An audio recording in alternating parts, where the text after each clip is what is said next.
Sir உங்க doctor எஸ்ஐபிங்கிற video இது சில இதெல்லாம் பார்த்தேன். சரிங்க சார். ஸோ சில இதெல்லாம் நீங்க இன்ஃபர்மேட்டிவ் ரொம்ப பேசிட்டு இருந்தீங்க. நான் வந்து ஜஸ்ட் நியூ இது வந்து தனியா நானே போர்ட்ஃபோலியோ கிரியேட் பண்ணிட்டு பண்ற மாதிரி பண்ணணுங்களா இல்ல எப்படிங்க? இல்ல சார், மியூச்சுவல் ஃபண்ட்ஸ்னே இருக்குங்க. அதுல வந்து நிறைய ஸ்கீம்ஸ் இருக்கு. நம்மளோட வேலை வந்து நம்ம எஸ்ஐபி மாசம் மாசம் ரெகுலரா இன்வெஸ்ட்மெண்ட் பண்றதுங்க. நம்ம கிட்ட வந்து ரெகுலரா நமக்கு இன்கம் இருக்குதுன்னா, இல்ல நமக்கு லம்சமா இருந்துச்சுன்னா அந்த ஒன் டைமா, இல்ல எப்ப பணம் எல்லாம் கிடைக்குதுன்றது அடிஷனல் பர்ச்சேஸுங்க. இதெல்லாம் மெத்தட்ஸ் ஆஃப் இன்வெஸ்டிங். ஓ சரி சரி சரி. ஓகேங்களா? ஸோ அவ்வளோதாங்க. நம்ம வேலை வந்து ஸ்டாக் செலெக்ஷன்லாம் கிடையாதுங்க. இதெல்லாம் பண்ண போறவர் வந்து ஃபண்ட் மேனேஜருங்க. ஸோ மியூச்சுவல் ஃபண்ட்ஸ்னா என்னன்னா, உங்களை என்ன மாதிரி நிறைய ரீட்டைல் இன்வெஸ்டர்ஸ் வந்து கலெக்டிவா பணத்தை வந்து அந்த ஃபண்ட் மேனேஜர்ன்ற ஒரு எக்ஸ்பர்ட் ப்ரொஃபஷனல்கிட்ட கொடுக்குறோம். அவங்க நமக்காக மேனேஜ் பண்ண போறாங்க. எந்த ஸ்டாக்ஸை வாங்கணும், எதை விற்கணும் அப்படின்ட்டு பண்ணிட்டுங்க. நமக்கு வந்து ஆனுவல் நமக்கு வந்து ரிட்டர்ன்ஸ் வந்து நம்மளோட இதுல போர்ட்ஃபோலியோல தெரியுங்க. ஓ இது எப்படி இப்ப பேங்க்ல எல்லாம் மியூச்சுவல் ஃபண்ட் இது பண்றாங்களா அதே மாதிரி தானே அங்கே சேம் தான் சார். பேங்க்கும் வந்து செபி அதோட லைசன்ஸ் தான் அவங்களும் வச்சிருக்காங்க. நானும் அதே தான் வச்சிருக்கிறேன். பேங்க்குக்கும் எங்களுக்கும் என்ன டிஃபரன்ஸ்னா, இப்ப பேங்க்னா வந்து உங்களோட பணம் அவங்களும் வந்து இந்த ஃபண்ட் மேனேஜர், அதாவது இப்ப ஐசிஐசிஐ பேங்க் இல்ல எஸ்பிஐ பேங்க் இல்ல ஹெச்டிஎஃப்சி பேங்க்னு இருக்குன்னு வச்சுங்களேன். அந்த பேங்க் ஸ்டாஃப்ஸ் எல்லாம் வந்து இந்த லைசன்ஸ் தான் வச்சிருப்பாங்க அவங்க அந்த பேங்க்குக்காக. நீங்க வந்து ஆஸ் இன்வெஸ்டர் நீங்க இன்வெஸ்ட்மெண்ட் பண்ணும்போது அவங்க வந்து எந்த பேங்கோ அந்த மியூச்சுவல் ஃபண்ட்ஸ்ல இன்வெஸ்ட்மெண்ட் பண்ணுவாங்க. சரிங்க.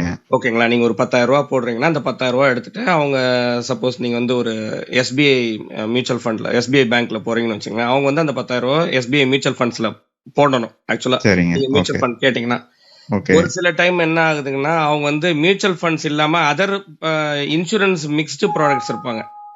ஓகேங்களா? அது வந்து தெரியாதவங்களுக்கு சொல்றேன். மியூச்சுவல் ஃபண்ட்ஸ் தான் இவங்க கேட்டிருப்பாங்க. அவங்களுக்கு வந்து சார் அதுல போனீங்கன்னா உங்களுக்கு வந்து கேரண்டிட் ரிட்டர்ன்ஸ் கிடைக்காது. அதுல வந்து சப்ஜெக்ட் டு மார்க்கெட் ரிஸ்க்லாம் இருக்கு. அதை தவிர இதுல பாத்தீங்கன்னா உங்களுக்கு வந்து கேரண்டியா உங்களுக்கு வந்து நல்ல ரிட்டர்ன்ஸ் கிடைக்கும் அப்படின்ற மாதிரி ப்ராடக்ட் ஒர்க் அவுட் பண்ணி கொடுப்பாங்க. நீங்க வந்து ஒரு 5-6 இயர்ஸ்க்கு நீங்க பே பண்ணா போதும். இதெல்லாம் ஆக்சுவலா பாத்தீங்கன்னா யூலிப் அந்த என்டோன்மெண்ட் பாலிசி மாதிரி வந்துரும்.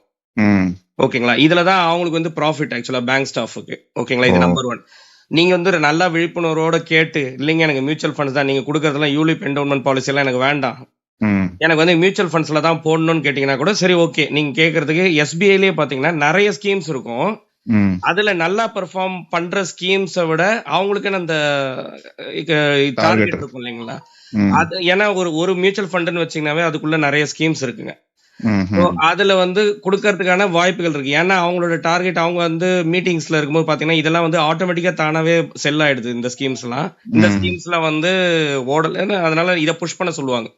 ஏன்னா எஸ்பிஐ பேங்க்கும் எஸ்பிஐ மியூச்சுவல் ஃபண்டும் சேம் கம்பெனி பிராண்ட் இல்லைங்களா? எனக்கு வந்து நான் யாருக்கும் பயாஸா இருக்க வேண்டிய அவசியம் கிடையாதுங்க. எனக்கு எஸ்பிஐ நல்லா பெர்ஃபார்ம் பண்ணாங்கன்னா நான் எஸ்பிஐ சஜஸ்ட் பண்ணலாம். ஹெச்டிஎஃப்சி நல்லா பண்ணாங்கன்னா ஹெச்டிஎஃப்சி இல்ல ஆதித்ய பிர்லா இல்ல ஐசிஐசி, அந்த மாதிரி நிறைய ஏஎம்சி நிறைய மியூச்சுவல் ஃபண்ட் கம்பெனிஸ் இருக்கு. சரிங்க. ஓகேங்களா? சோ இந்த 10,000 வந்து என்ன பண்ணணும், நம்ம பேங்க் த்ரூ போகும்போது அந்த ஒரு பர்டிகுலர் கம்பெனிக்கு போறதுக்கு பதில் இந்த 10,000 வந்து பாத்தீங்கன்னா 2 ஏஎம்சில நம்ம பிரிச்சு போடலாம். 5,000 ஒரு ஐசிஐசிஐயும் ஒரு ஹெச்டிஎஃப்சியும் இல்ல எஸ்பிஐயும் ஒரு ஹெச்டிஎஃப்சி அந்த மாதிரி பிரிச்சு போடும்போது என்ன ஆகும்னா, நம்ம ஒவ்வொரு ஃபண்ட் ஹவுஸ்லயுமே எது பெஸ்ட் நல்லா ஓடிட்டு இருக்கோம், அவங்க ஒருத்தர் எல்லாமே நான் பெஸ்டா இருக்க முடியாது இல்லைங்களா? ஒரு சிலர் வந்து ஒவ்வொரு கேட்டகரியில அவங்க வந்து நல்லா கன்சிஸ்டன்டா பெர்ஃபார்ம் பண்ணிட்டு இருப்பாங்க. இப்ப அதுவும் இல்லாம இந்த சிச்சுவேஷன் இன்னைக்கு நீங்க ஸ்டார்ட் பண்றீங்க, இன்னைக்கு மார்க்கெட் கண்டிஷனுக்கு உங்களுக்கு ஆல்ரெடி நியூஸ்ல தெரியும் நினைக்கிறேன். மிட் கேப் ஸ்மால் கேப்லாம் பாத்தீங்கன்னா ஓவர் வேல்யூடுங்க. செபியே வந்து அந்த ஃபண்ட் ஹவுஸை வந்து உங்களை இன்ஃப்ளோ அதுக்குள்ள வர இது வந்து கண்ட்ரோல் பண்ண சொல்லியிருக்காங்க. ஏன்னா நல்ல ரிட்டர்ன்ஸ் லாஸ்ட் 2 இயர்ஸா கொடுக்குதுன்ட்டுங்க நிறைய இன்ஃப்ளோங்க, நிறைய இன்வெஸ்டர்ஸ் வந்து போய் மிட் கேப் ஸ்மால் கேப்லயே போட்டுட்டு இருக்காங்க.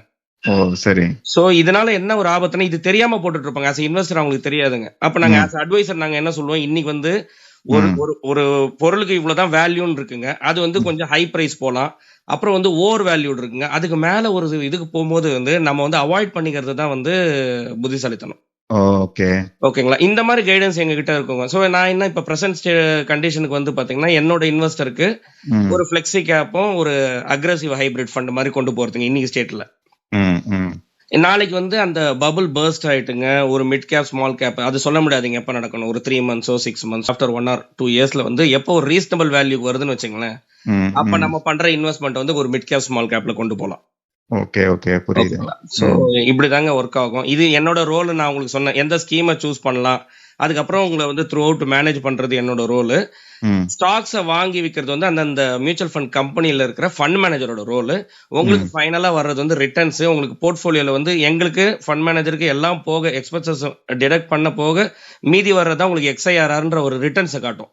ஓகே அந்த ரிட்டர்ன்ஸ்ல இருக்கிறது தான் கரண்ட் உங்களோட வேல்யூ. அதை நீங்க வந்து ரிடம்ஷன் கொடுத்தீங்கன்னா அதுதான் உங்க பேங்க் அக்கௌண்ட்டுக்கு வருங்க. ஓ ஓகே ஓகே. இப்போ மினிமம் வந்து 3 years to 5 years வெயிட் பண்றேன்னு வச்சுங்க, எனக்கு என்னுடைய ரிட்டர்ன் எவ்வளவு சார் கிடைக்கும் பெர்சன்டேஜ்? உங்களோட கால்குலேஷன் பர்பஸ்க்கு எக்ஸ்பெக்டேஷனுக்கு நீங்க வந்து 12 to 13% வச்சுக்கலாம். இது ஏன்னா இது இண்டெக்ஸே கொடுக்குதுங்க இன்னைக்கு தேதியில. ம் ஓகேங்களா? நம்ம இன்வெஸ்ட்மெண்ட் பண்ண போறது வந்து ஆக்டிவ் மியூச்சுவல் ஃபண்ட்ஸுங்க. சரிங்க. ஓகேங்களா? ஸோ அவங்க வந்து கண்டிப்பா இண்டெக்ஸ்னா அது அந்த பெஞ்ச் மார்க் எதாவது பெஞ்ச் மார்க்கோ அதை பீட் பண்ணி அவங்க ஆல்ஃபா ஜென்ரேட் பண்ணணும். ஓகேங்களா? ஸோ ம் ஆல்ஃபா கேன் பி வேரிங்க. 2% இருக்கலாம், 3% இருக்கலாம், 4% இருக்கலாம். ஸோ நம்மளோட எக்ஸ்பெக்டேஷனுக்கு நம்ம கால்குலேஷன் பர்பஸ்க்கு எல்லாம் 12 to 13% தான் வைப்போம்.